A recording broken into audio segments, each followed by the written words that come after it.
국정원 민간인 댓글팀 소식 계속 전해드리고 있는데요. 이번에는 국정원 퇴직자 모임 전현직 간부들한테 검찰이 구속영장 청구한 바가 있습니다.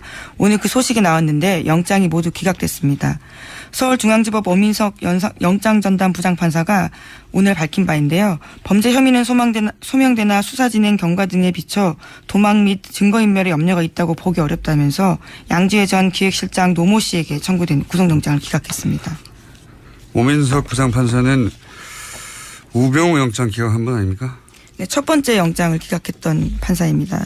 첫 번째, 두 번째 영장이 모두 기각된 바가 있는데요. 네. 또 이정열 전 판사님이 소환이 돼야 되겠네요. 이게 정말 이해가 안 가네요. 일반적인 상식으로도 이 댓글 수사야말로 증거인멸의 화신들 아니었나요 이때까지? 대마왕 케이스 아닙니까? 증거인멸에. 이거 뭐 개인 차원이 아니라 국정원 차원에서도 처음부터 부인하고 처음부터 자료를 내놓지 않고 몇 년이 지나서야 TF 만들어지고 나서야 이제 조금씩 드러나는데 실제로 근데 더욱 말이 안 되는 건 양재 간부들이 수사가 진행되자 또 압수수색을 앞두고 증거를 삭제하거나 은닉하지 않았습니까? 네, 그런 혐의로 또 다른 양지의 현직 간부 박모 씨 같은 경우에도 영장이 청구가 된 바 있는데요. 이 간부 같은 경우에도 영장 기각됐습니다. 그 기각 사유에 대해서 피의자가 은닉한 물건의 증거 가치, 피의자의 주거와 가족관계 등에 비춰 피의자가 도망가거나 범행에 관한 증거를 인멸할 염려가 있다고 보기 어렵다라고 밝혔습니다. 아니, 수사를 하는 와중에도 증거를 인멸했는데 이해가 안 가네요. 저는 이게 뭐 특별한 우리가 법을 몰라서 그런 건지 법리에 신비스러운 부분이 있는 건지 모르겠는데 아니 이게 지금 수사하는 동안에도 자료를 숨기거나 은닉했는데 이해가 안 갑니다. 저는. 검찰의 입증이 좀 더 부족하다라고 판단했을 수는 있는데요. 관련해서 검찰발로 나온 소식도 있습니다. 말씀하신 자료 삭제와 관련된 부분인데요. 검찰이 양지의 사무실에 하드디스크 압수수색했는데 여기서 문제 보고서가 삭제된 채 발견됐다라고 합니다. 복원을 그러니까요. 삭제를 했는데 포렌식을 해서 복원을 했다는 거잖아요. 예. 삭제하고 외부로 빼돌리고. 네, 그 보고서 같은 경우에는 해당 문건이 국정원 심리전단에 정기적으로 보고한 내용이 담겨 있다고 합니다. 당연히 양지회는 이제 민간인들이거든요. 민간인이 국정원에 보고했다고 하는데 그런 문서를 일부러 삭제한 거 아니에요. 근데 이게 어떻게 그럴 만한 은닉한 물건의 증거 가치가 없다고 합니까? 보고서가 삭제됐는데 그게 나왔는데 이해가 안 가네요. 저는 잘. 서울중앙지법 영장판사 이제 양승태 대법관의 마지막 인선에 대해서 말들이 많은데 또 한 번 논란이 되겠습니다. 이 사안은. 저희가 이정열 판사님이 기상하시는 대로 새벽에 전화했는데 아직 안 일어났어요? 네. 오늘 새벽에 나온 결과여서. 네. 새벽에 나온. 설마 이게 기각될 줄 몰랐기 때문에 저희가 미리 섭외를 못 해두는 우를 보고 있네요. 네. 기상하는 대로 연결 한번 해보겠습니다. 자, 다음 뉴스는요. 네, 국방부가 어제 댓글 공작 진상규명 TF를 구성했다고 합니다. 국방부는 군사이버사령부가 2012년 대선 개입을 계획한 사이버 심리전 지침을 청와대에 보고했다는 의혹이 제기되자 TF를 구성해서 조사에 착수했다고 밝혔습니다. 뭐 보고했다는 의혹 정도가 아니죠. 보고했다는 당사자가 내가 보고했다고 했으니까 사실상 강력한 주장이 나온 건데 국정원 TF가 아시다시피 몇 달 돌아갔고 이제 사이버 사령부 부단장이었던 당사자가 이런저런 식으로 보고하고 그리고 활동을 했다는 증언이 나온 만큼 사이버 사령부도 이제 TF가 구성돼서 돌아가겠죠? 네, 청와대 국가안보실과 보고 및 협조 체계를 갖춰서 4개월 정도 활동할 예정이라고 합니다. 네, 이제 이렇게 되면 김관진 당시는 국방장관이죠. 네, 나중에 안보실장이 됐던. 사드하고도 뗄래야 뗄 수 없는 사실상 사드는 김관진 주도하에 들어온 게 아니냐고 하는 지적이 많습니다. 그리고 새 정부가 들어서고 나서도 제대로 보고가 안 됐다고 하는 갖가지 논란의 한 중심에 있는 분인데 이번에 사이버사 댓글 공작이 공작으로 끝나는 게 아니라 당시 사인을 받고 보고했다는 문서가 나왔다는 거죠? 네, 어제 말씀드린 뉴스인데요. 청와대로 보고했다라는 거죠. 몇 분이 떨고 있겠군요. 자, 다음 수는요? 네, 최순실 씨의 변호인을 맡고 있는 이경재 변호사가 정유라 씨의 변호를 더 이상 맡지 않기로 했다고 합니다. 그러니까 변호사에서 사임을 한 건데요. 이 변호사는 지난 6일에 서울중앙지검에 정 씨의 변호사를 사임하겠다는 내용의 사임계를 제출했다고 합니다. 네. 다른 내용 진행하기 전에 요즘 문자가 이게 유행이군요. 아직 황교익 선생 코너가 나오지 않았는데 오늘도 역시 시원하십니다. 이런 문자 나오고 막 여기 나오시는 게스트들이 자꾸 이제 개편 시간이 다 오다 보니까 본인들의 지인들과 친인척을 이용해서 아직 방송이 아직 안 나오는데 오늘 방송도 너무 좋았어요. 이런 문자가 너무 많이 오네요. 네. 자제해 주시고요. 최순실 씨, 뭐랄까요, 이게 가족사가 반복되는 듯한 느낌 한번 이야기한 적이 있는데 1세대에서 2세대로 재산이 넘어가는 과정도 굉장히 큰 의혹들이 제기됐었죠. 예. 최태민 씨 아들 최재석 씨가 최태민 씨의 독서서를 제기했었죠. 예. 1세대에서 2세대로 재산이 넘어갈 때 큰 의혹이 있다. 밝혀진 바는 없습니다. 근데 구체적인 증언이 있었었는데 저희 방송에서도 다뤘었고. 근데 2세대에서 3세대로 넘어가는 저는 이제 이게 단순히 정유라 씨와 변호인단이 서로 뜻이 맞지 않다가 아니라 2세대에서 3세대로 재산이 넘어가는 과정의 갈등, 재산 갈등이 본질적인 거라고 보여집니다. 네. 그런 얘기도 일부 나왔었죠. 예. 뭐 정유라 씨와 최순실 사이에 재산에 관련해서 주고받는 대화 일단락이 등장한 적이 있는데 본질적으로는 재산 갈등인 것 같아요. 어떻게 전개될지 굉장히 흥미진진한 부분이 있습니다. 네. 자, 이 뉴스는 저희가 한번 따로 집중적으로 취재를 해가지고 저희 단독이나 특종을 한번 보려고 노력해 보겠습니다. 네. 주진우 기자를 시켜서. 자, 다음 뉴스는요? 블랙리스트 관련된 뉴스도 나왔습니다. 박근혜 전 대통령의 블랙리스트 지시 의혹과 관련해서 김종덕 전 문화체육관광부 장관이 법정에 섰습니다. 여기서 박 전 대통령이 지시가 있었다라는 증언을 한 겁니다. 어제 재판 증인에 출석해서 한 말인데요. 관련해서는 구체적인 증언을 했습니다. 2015년 1월 9일에 대통령이 불러서 갔다라고 하는데요. 당시에 박 전 대통령은 영화 제작하는 사람이 문제다. 잘못된 영화를 보고 젊은이들이 잘못된 생각을 한다. 정치 편향적인 영화에 지원하면 안 된다. 관리를 잘하라. 이렇게 이야기했다라고 합니다. 이 워딩이 너무 명시적이고 구체적이에요. 영화 제작하는 사람들이 문제다. 잘못된 영화를 보고 젊은이들이 잘못된 생각을 하면 안 되니까 그런 영화 지원하면 안 된다는 거잖아요. 관리를 잘하라고 아예 말을 한 거죠. 예. 하면 안 된다. 소위 이제 지원 배제죠. 블랙리스트. 자기들끼리는 블랙리스트란 단어를 쓰지 않고 지원을 배제한다라고 가치 중립적인 단어처럼 사용했는데 블랙리스트 이야기인 것이고 그걸 이제 장관을 처음으로 불러서 불려간 건 처음인데 처음으로 불러서 요 얘기를 지시했다는 거 아닙니까? 문체부 장관에게 전.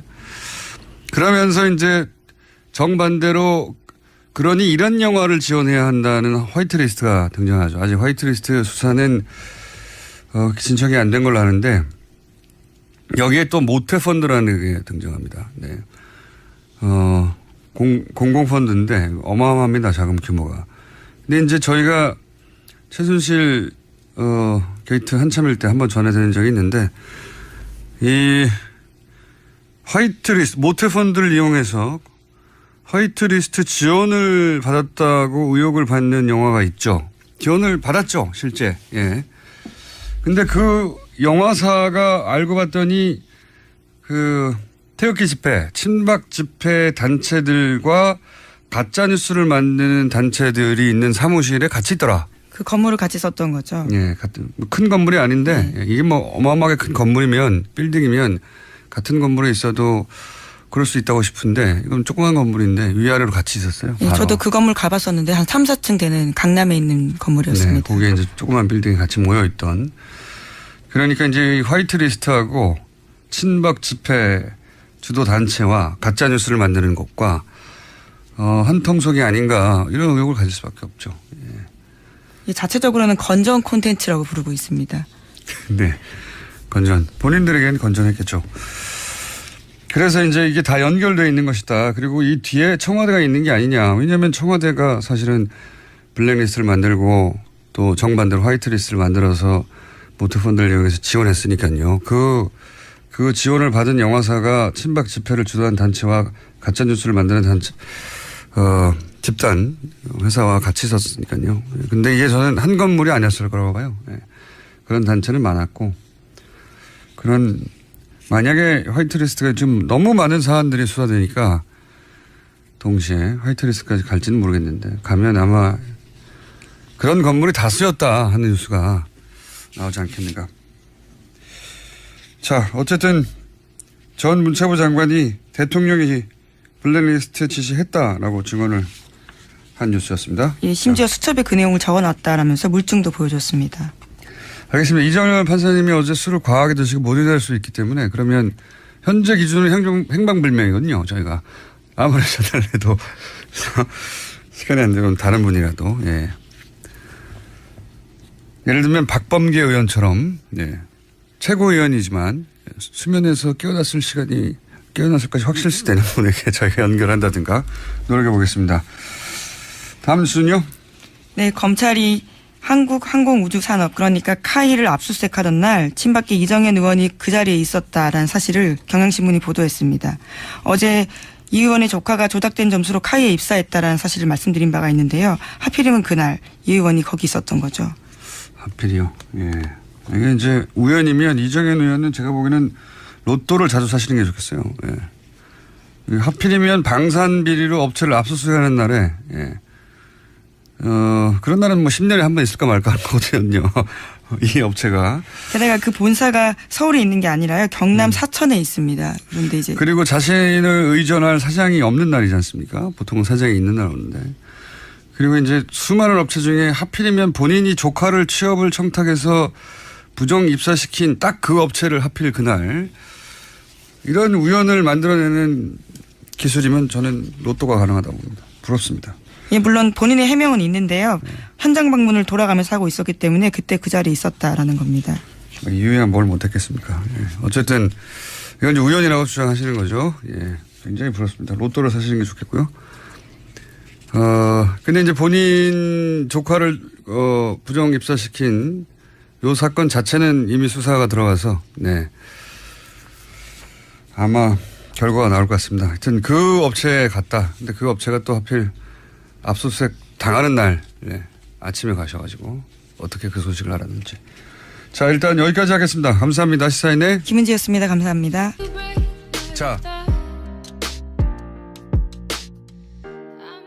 명할 염려가 있다고 보기 어렵다라고 밝혔습니다. 아니 그 수사를 하는 와중에도 증거를 인멸했는데 이해가 안 가네요. 저는 이게 뭐 특별한 우리가 법을 몰라서 그런 건지 법리에 신비스러운 부분이 있는 건지 모르겠는데 아니 이게 지금 수사하는 동안에도 자료를 숨기거나 은닉했는데 이해가 안 갑니다. 저는. 검찰의 입증이 좀 더 부족하다라고 판단했을 수는 있는데요. 관련해서 검찰발로 나온 소식도 있습니다. 말씀하신 자료 삭제와 관련된 부분인데요.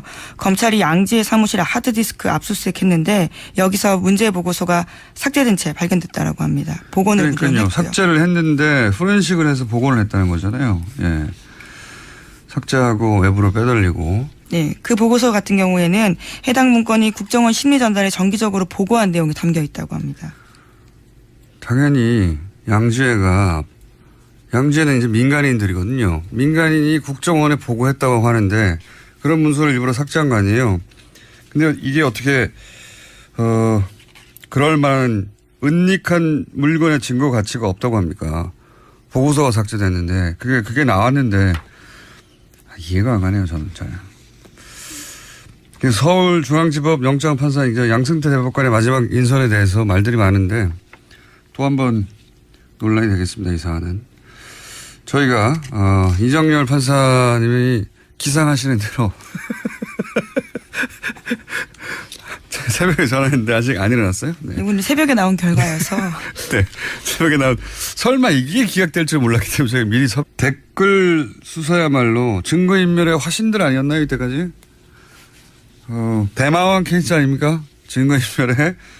이거 뭐 개인 차원이 아니라 국정원 차원에서도 처음부터 부인하고 처음부터 자료를 내놓지 않고, 몇 년이 지나서야 TF 만들어지고 나서야 이제 조금씩 드러나는데, 실제로 근데 더욱 말이 안 되는 건 이 양재 간부들이 수사가 진행되자 또 압수수색을 앞두고 증거를 삭제하거나 은닉하지 않았습니까?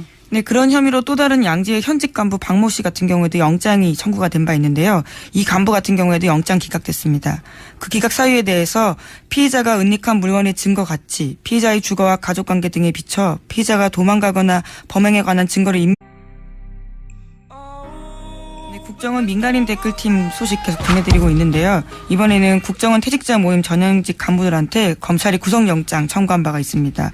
오늘 그 소식이 나왔는데 영장이 모두 기각됐습니다. 서울중앙지법 오민석 영장전담 부장판사가 오늘 밝힌 바인데요. 범죄 혐의는 소명되나 수사진행 경과 등에 비춰 도망 및 증거인멸의 염려가 있다고 보기 어렵다면서 양지회 전 기획실장 노모 씨에게 청구된 구속영장을 기각했습니다. 오민석 부장판사는 우병우 영장 기각한 분 아닙니까? 네, 첫 번째 영장을 기각했던 판사입니다. 첫 번째, 두 번째 영장이 모두 기각된 바가 있는데요. 네. 또 이정열 전 판사님이 소환이 돼야 되겠네요. 이게 정말 이해가 안 가네요. 일반적인 상식으로도 후배를 못해주는 우를 보고 있네요. 예. 기상하는 대로 연결 한번 해보겠습니다. 자, 다음 뉴스는요. 네, 국방부가 어제 댓글 공작 진상규명 TF를 구성했다고 합니다. 국방부는 군사이버사령부가 2012년 대선 개입을 계획한 사이버 심리전 지침을 청와대에 보고했다는 의혹이 제기되자 TF를 구성해서 조사에 착수했다고 밝혔습니다. 뭐 보고했다는 의혹 정도가 아니죠. 보고했다는 당사자가 내가 보고했다고 했으니까 사실상 강력한 주장이 나온 건데, 국정원 TF가 아시다시피 몇 달 돌아갔고 이제 사이버 사령부 부단장이었던 당사자가 이런저런 식으로 보고하고 그리고 활동을 했다는 증언이 나온 만큼 사이버 사령부도 이제 TF가 구성돼서 돌아가겠죠? 네, 청와대 국가안보실과